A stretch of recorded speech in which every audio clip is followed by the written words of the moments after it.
Good morning, colleagues. Good morning, South Africa. My name is Karabo Khakhau, DA National Spokesperson. We are here outside the Western Cape High Court on behalf of the Democratic Alliance, on behalf of South Africa, together with the Federal Chairperson, the Democratic Alliance Federal Chairperson of Federal Council, that is Helen Zille, as well as our Democratic Alliance Spokesperson on Finance in Parliament, that is Dr. Mark Burke. The reason why we are here today is to continue on our commitment that we made to South Africans that not under our watch will we see a VAT increase. South Africa already has a cost of living crisis. People cannot afford baby formula. People cannot afford school shoes. South Africans cannot afford anything that is a necessity for everyday living. And it is a sheer act of cruelty for the ANC, Action SA, and every political party that yesterday voted in favor of a fiscal framework that taxes South Africans instead of putting food on the table for themselves, instead of unlocking job opportunities for them, and instead of growing their economy. And so I'm going to hand over to Helen Zille, who's going to explain how this fight lands in this court and what that means for you. Helen, I'll hand over to you now. Thank you, Karabo, and thank you everybody for being here, which is a place we did not want to be. Because in fact, if every parliamentarian had done their job, we would have managed to work this issue through parliamentary processes that did not require us to be taking our fallback position, which is going to court.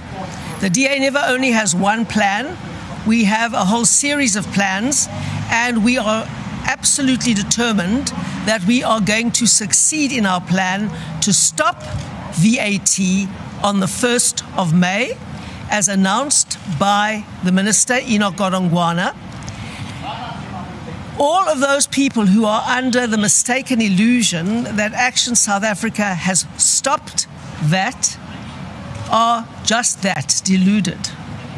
Because, in fact, the fiscal framework as passed by Parliament on Wednesday, that was yesterday, that fiscal framework includes a VAT increase, and the notice put out by Parliament itself said that that VAT increase would come into effect on the 1st of May.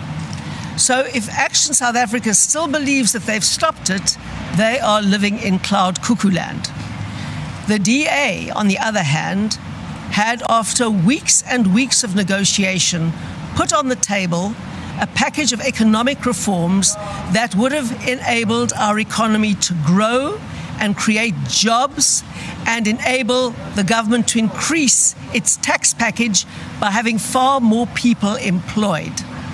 Also, to ensure that all the barriers to investment and growth, or at least the major ones, are withdrawn.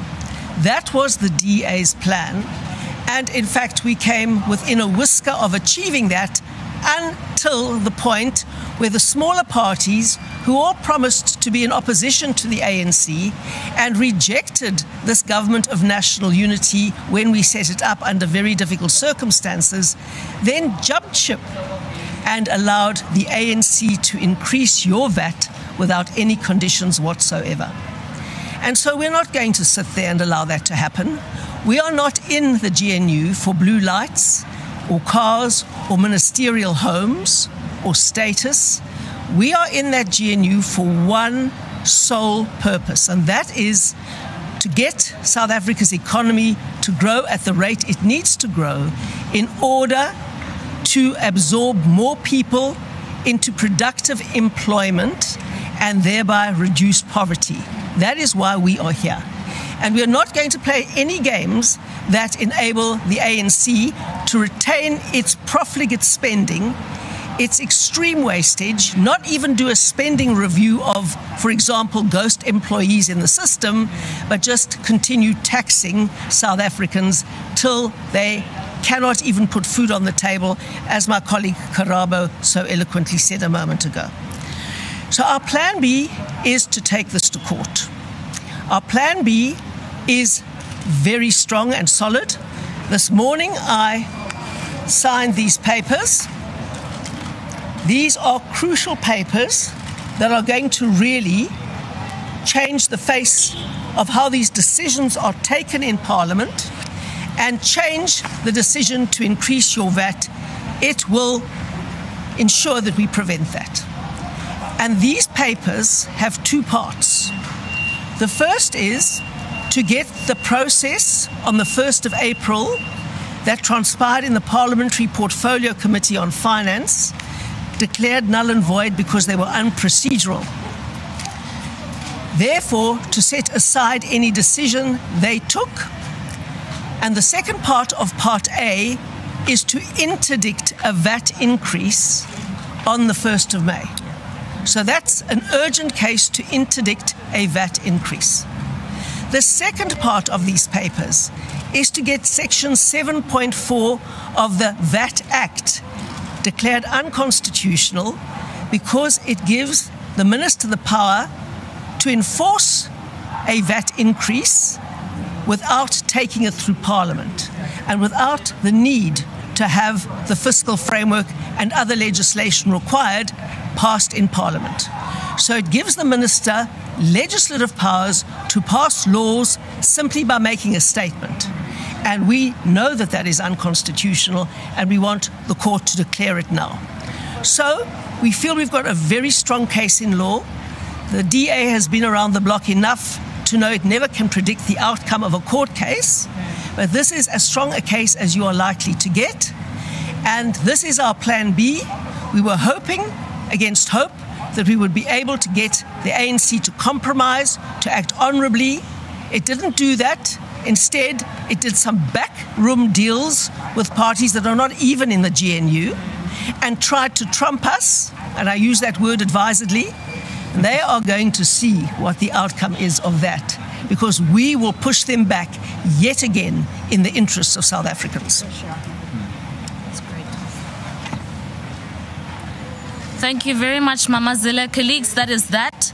I am now going to open up for a round of questions. Dr. Burke is here to answer technical questions on the processes of April Fool's Day.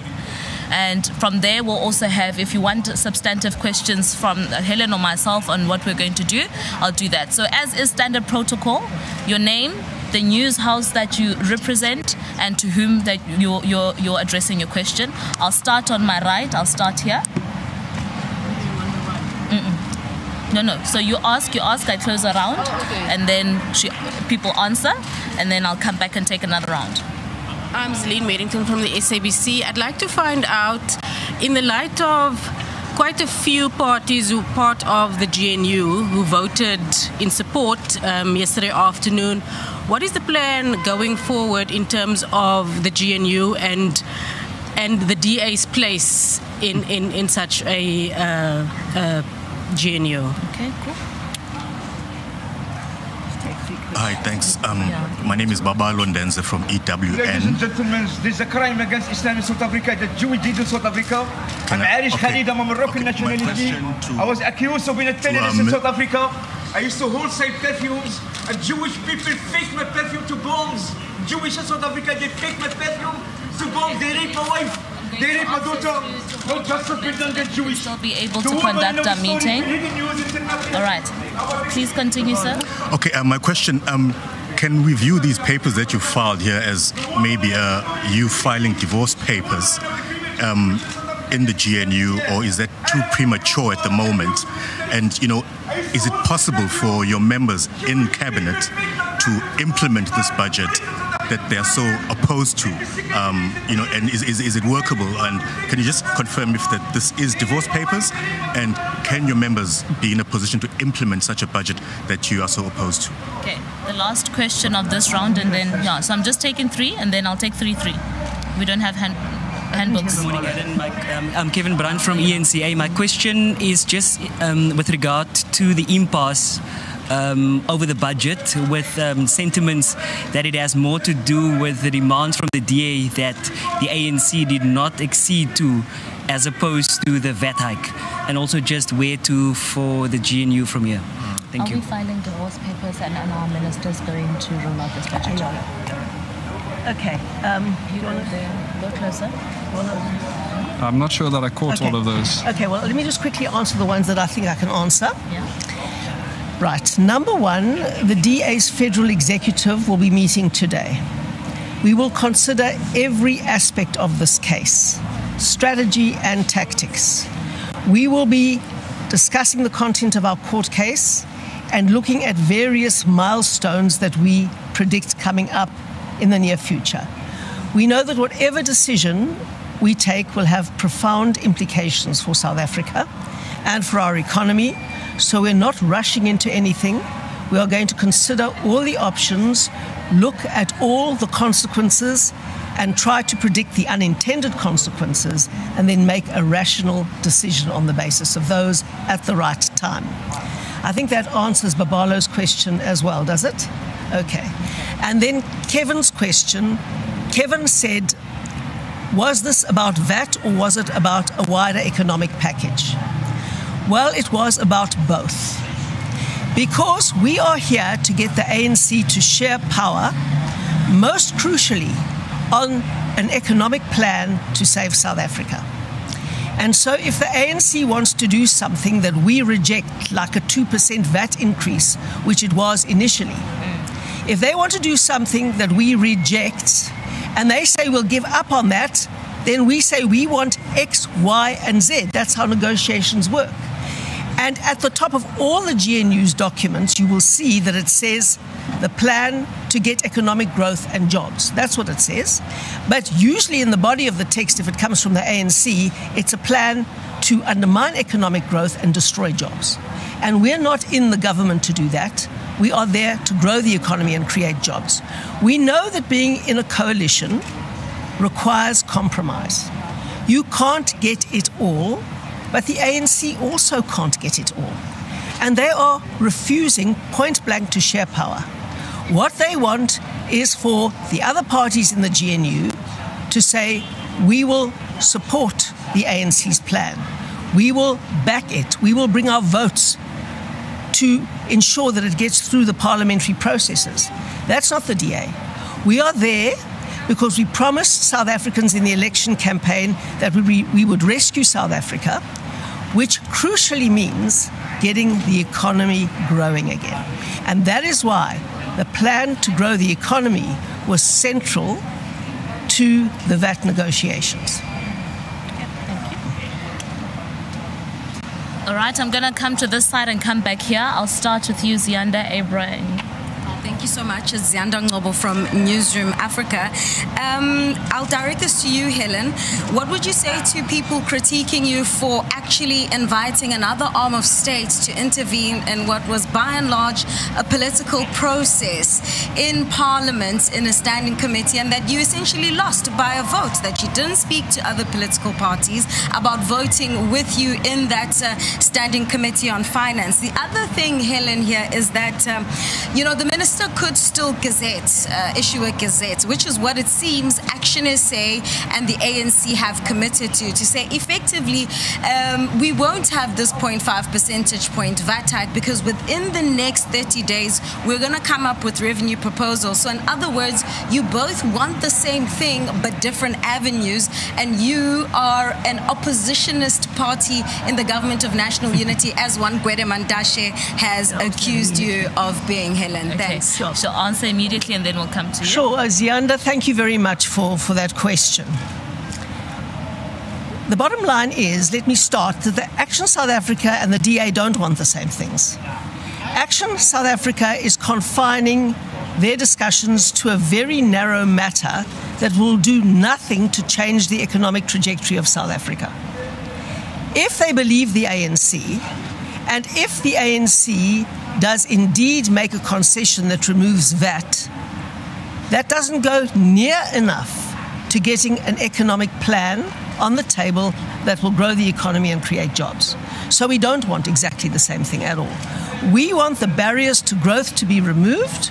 We want actions to be taken that will fix infrastructure, that will fix the network industries, that will do a spending review, that will do a regulatory review. That's what is needed to fix the economy. And it was a package that we negotiated together on the VAT increase. So we want a whole lot more to rescue South Africa. That's the first thing. The second question is, did you take something to the courts that should be sorted out in Parliament. Yes, we are taking something to the court that should be sorted out in Parliament, but Parliament has to follow its own rules, Parliament has to follow the law, and Parliament has to abide by the Constitution. And if they don't do that, our only remedy is to go to court. That is what a constitutional democracy is. We believe in the rule of law, we all do. We believe in constitutionalism, we all do. And that means that government has to be the first to abide by its own laws and the Constitution. In announcing the VAT hike in the first instance, the minister was violating the Constitution because he was announcing something that would happen whether or not it went through Parliament. And that has to be changed. So that's necessary because only a court can adjudicate that that is unconstitutional. And secondly, in the Portfolio Committee, they have to abide by the procedure. If, for example, they simply refuse to have a vote on the entire document and the recommendations before it goes to Parliament, that violates their own rules. So we're talking about the rule of law here, and unless laws are passed procedurally and unless committees conduct themselves procedurally, the only remedy we've got is to go to court. Thank you. Okay. Khalees, I'm going to take the remaining two hands of this round. We conclude then I'll take a final round, then we will conclude. Thank you, Karabo. First of all, Mark, we were in the ASA meeting now, and they accused you of not being very good in how you negotiated. You spoke down to them, you were rude, you were arrogant, you treated them really poorly. They said that the DA, they reached out to you guys, and you guys refused to work with any other party, only the ANC. Also, the sticking point, they said, well, they never said that now, but I've been told that the issues of Bella and expropriation, and I think the NYDA, those were non-negotiables for you guys. Is that true or not? And then I have been told that one of your ministers, in fact, hosted a farewell party for his staff last night. Okay, let's take the last hand of this round. Morning, Paul Vecchiato from Bloomberg. Helen, you said you got a number of plans, so if the court doesn't hear this application urgently, what's the plan then? Okay, cool, I hear you. Mark, the first half, the second half of the question on the ballot, and then the rest. I'll just repeat what I heard, which is that as of this morning, Action SA is referring to me individually as rude, arrogant, and perhaps condescending. I'm not sure if I got all the adjectives right. What I heard earlier is that they had also said that I was a case study in obstructionism. And I'd say two things to that last allegation. The first is it's in the DA's blood to be a case study in obstructionism. When South African government turns pernicious and it tries to punish South Africans, we obstruct. We've done it for 30 years proudly. It's not about to end now. The second bit is there's a problem in South African society and politics that when you've lost the argument, you go ad hominem and it becomes about the individual. I know while I'm standing here that I've got the whole of South Africa standing behind me saying we've been overburdened, we cannot afford more taxes, this is unacceptable.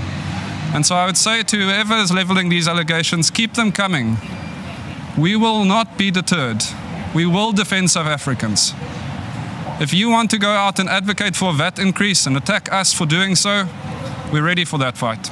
Yeah, love it. Mama, your turn. Right, it's quite amazing what kind of rumors get put around as fact. The Basic Education Law Amendment Act, otherwise known as Bella, has not even entered this discussion. The National Health Insurance is central to the budget, obviously, because money has to be set aside for it. So to raise issues that are relevant to NHI is totally within the framework of budget discussions. And of course we raised the Expropriation Act because if you want to have economic growth and jobs, that is incompatible with a sentence in a law that says government can expropriate your property for nil compensation. We wanted that replaced by fair and equitable, or just and equitable compensation, which is what the Constitution says. It's not a hard sell for the ANC. We're asking them just stick by the Constitution. And if our objective is growth and jobs, then we have to point out to the government it is our duty to say which laws are providing a massive obstacle to growth and jobs. Oh, yes, you want to see the papers, right. Again, so heavy I can hardly hold them up. Okay. I had my nails done for these papers. You guys are covered, yeah? Okay. All right, cool. I'm going to take the last round, colleagues, then I am closing. So I'm going to return here. Is there anyone this side? No? Okay. 1, 2. Is there anyone who didn't ask a question before Libabalo? Okay. Paul. 1, 2, Paul. Great. Maybe Dr. Burke, is this the mic, please? Are you challenging the entire budget process from tabling to the committee process to the adoption by the two houses? Is that correct? And what happens tomorrow with the other money bills that are just as important? Okay. Behind Babalo. Thank you. Hey Helen, Dennis Dalport from Netwerk 24. There's this leaked audio from President Cyril Ramaphosa, and apparently he's speaking to Deputy President Paul Mashatile and the ANC caucus. And in this recording, he says that the DA has defined itself outside of the GNU by not voting for the budget. You said that there's still a decision to be made about the future of the DA in the GNU, but don't you think, such a discussion by the President with the ANC indicates that the relationship is at a point of no return? And how does one navigate now in the GNU if you decide to stay, to amend that relationship into a good one as in the beginning of the GNU? Thank you. Thank you. The last one, Paul. Mic, please. Please wait for the mic, Paul. Paul, please wait for the mic. Paul Vecchiato from Bloomberg. Helen, will your federal executive meet today to discuss this? And then, do you have any plans of the DA meeting with the ANC to discuss this, especially with your counterpart at the ANC? Thank you. Okay. I closed the answer. Okay.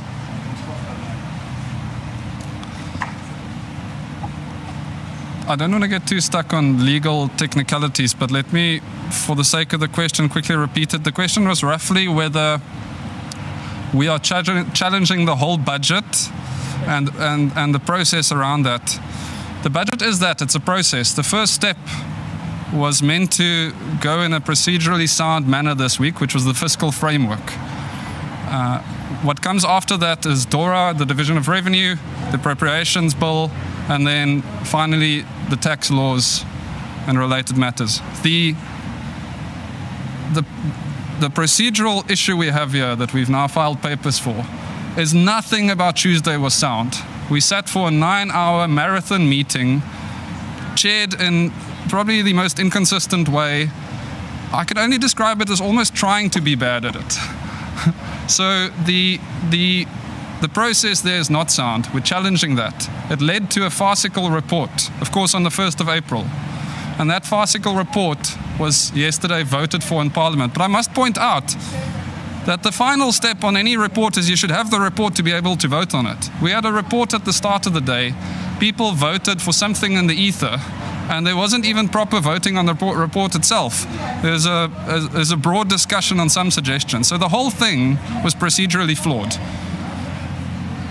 We are opposing that, and then as we've mentioned now, there's another issue here, which is that the Minister issues a diktat on VAT.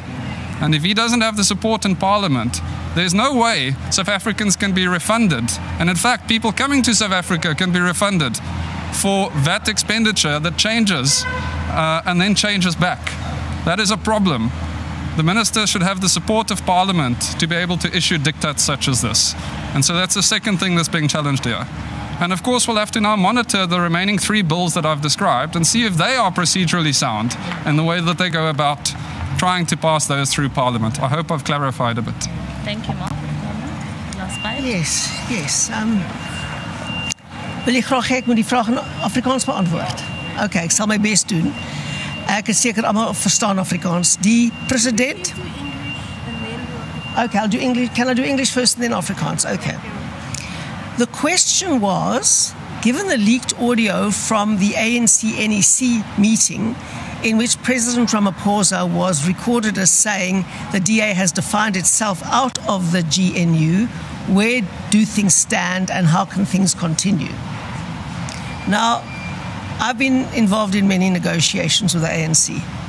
And sometimes they didn't even rock up for critical engagements, and people said, well, this is the end. This has collapsed. It is very difficult to continue in a coalition in good faith with parties that have no good faith, let me say that. And if there was a display of bad faith, it was extreme bad faith in the middle of negotiations with the DA for the ANC to be shopping around for support by parties that are not in the GNU.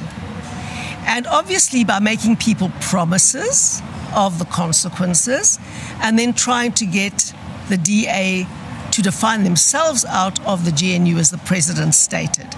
We know what's been going on. We were negotiating in good faith with the ANC. They were negotiating under the carpet and around the back door with other parties and making promises to them to put together another configuration of the GNU. That's what was going down. And if that isn't bad faith, I don't know what is. But we've learnt over the years that the ANC is very rarely in good faith. And anybody who believes them is often going to be very disillusioned. And that is where Action South Africa is going to find itself now. Also, when the ANC has to run a 10-party coalition in which every one of its 9 partner parties has the balance of power and can bring down the government, good luck to them. Currently, we've effectively got a 2-party coalition, the ANC and the DA, and they can't even run that effectively, and they can't even run that in good faith. Now they want to go into something where they're going to have a 10-party coalition in which every one of their partners will have the balance of power to bring down the government. Good luck with that. Okay. Thank you. Well, ja, nou in Afrikaans. Okay. Ek sal nie die vraag herhaal nie, want ons... Okay. What's a recording in Afrikaans? Sorry, help me with it. Opname, jene. Dankie. Hierdie jong mans weet alles mos. Okay. Daar was 'n opname van die nasionale uitvoerende komitee van die ANC waarin president Ramaphosa glo gesê het dat die DA hom uit die regering van nasionale eenheid uitgedefinieer het. Nou, dit is eintlik laf, want die ANC probeer om die DA uit die regering van nasionale eenheid te definieer. Ons was besig met goeie trou onderhandelings met die ANC, terwyl hulle agter die skerms besig was om met kleiner partye wat glad nie in die regering van nasionale eenheid tans is, om deals met hulle te doen, om hulle posisies te beloof en om te sê, dis hoe julle vir die DA kan vnuik met ons. So hulle het beraam en planne beraam met mense buite die RNE om hulle koalisieparty te ondermyn en te vnuik terwyl ons besig was in goeie trou onderhandelings met die ANC. Helen, die vraag oor wat is die volgende stap vir die DA in die RNE, sien dit dat baie van die partye in die RNE gister gestem het vir die verslag?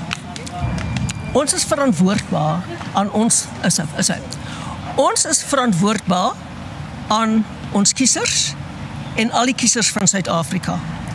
Ons kan nie verantwoordbaar wees vir partye wat besluit hulle posisies in die RNE meer belangrik is as die kiesers nie. Hulle moet daardie oordeel vel. Nommer 1. Al die partye uit die RNE wat met die ANC gestem het vir 'n belasting vir BTW, sorry. Can I start that again? Sorry. I'm sorry about that. Sometimes my Afrikaans, the tank runs empty. So you need to just pour a bit more into me. Okay, let me start again. Yeah, my bundles are out. My bundles are out. Okay, let me go there. Okay. Wat die ander partye in die RNE betref, wat met die ANC gestem het, is die antwoord soos volg. Hulle moet verantwoording doen aan die kiesers en die mense wat onder hulle besluit gaan lê. Maar die oorsaak van daardie besluit is die feit dat hulle te klein is om enige magsbalans te kan uitoefen in die RNE nie. So as hulle sê vir die ANC, ons stem teen julle, dan word hulle net gefire deur Cyril Ramaphosa. Hulle word afgedank, smeer. As die president besluit om die DA smeer af te dank, dan val die regering soos dit nou daar uitsien. En ons het daardie hefkrag, as het ware, en hulle het geen hefkrag nie.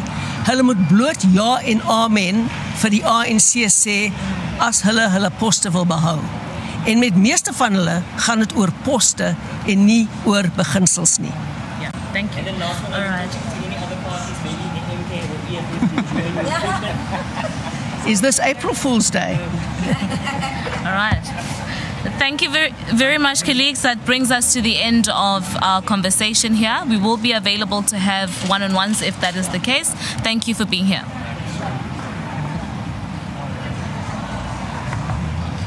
Hello.